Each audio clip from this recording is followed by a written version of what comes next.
বাসি রুটি ফেলে দেওয়ার আগে এই রেসিপিটা দেখুন। আমরা রুটি করি, অনেক সময় অনেকগুলো রুটি থেকে যায়, তো এটা দিয়ে কিভাবে টেস্টি একটা খাবার তৈরি করতে পারো সেটাই এই ভিডিওতে শেয়ার করব।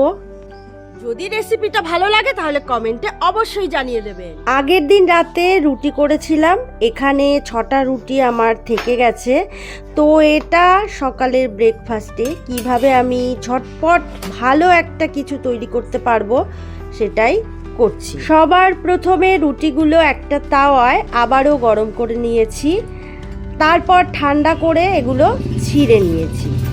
এভাবে হাতে ঘষে ঘষে রুটির একটা চূর্ণ বানিয়ে নিচ্ছি। কেউ যদি মিক্সারে এটা করতে চান তাহলেও করতে পারেন, কিন্তু এর মধ্যে কোনো রকম জল দেয়া যাবে না। এবার একটি কড়াইতে সর্ষের তেল গরম করতে বসিয়েছি, তার মধ্যে 1 চামচ কালো সর্ষে দেব।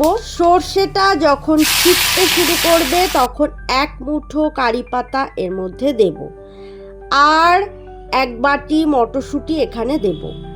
আর মটরশুঁটি তেলের মধ্যে দিলেই এভাবে ফাটতে শুরু করে, তাই ঢাকা দিয়ে দিচ্ছি। 2-3 মিনিট পর ঢাকা সরিয়ে একে একে এর মধ্যে কাঁচা লঙ্কা কুচি, একটা বড় পেঁয়াজ কুচি এখানে দেব, আর পেঁয়াজের সাথে কাঁচা লঙ্কা ভালো করে ভাজলে খুব সুন্দর একটা গন্ধ ছাড়ে। দিলাম কিছু ভাজা বাদাম।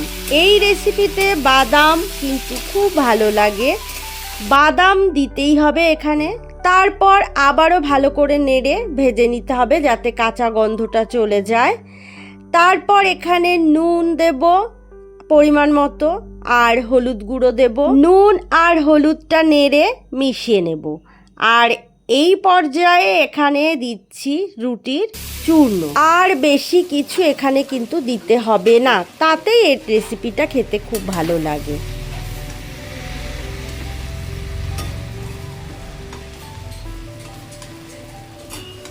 ঢাকা দিতেই হবে, ঢাকা দিয়ে 2-3 মিনিট এখানে রাখতে হবে। 2-3 মিনিট পর ঢাকা সরিয়ে দিলাম, আর গ্যাসের ফ্লেমটা কিন্তু এতক্ষণ কমানোই ছিল। আর এবার গ্যাসের ফ্লেম অফ করে লেবুর রস দিচ্ছি, হাফ লেবু এখানে দিলাম, আর ধনেপাতা কুচি দিচ্ছি। ব্যাস, তাহলেই হবে। আশা করি এই রেসিপিটা বাচ্চা থেকে বড় প্রত্যেকেরই ভালো লাগবে।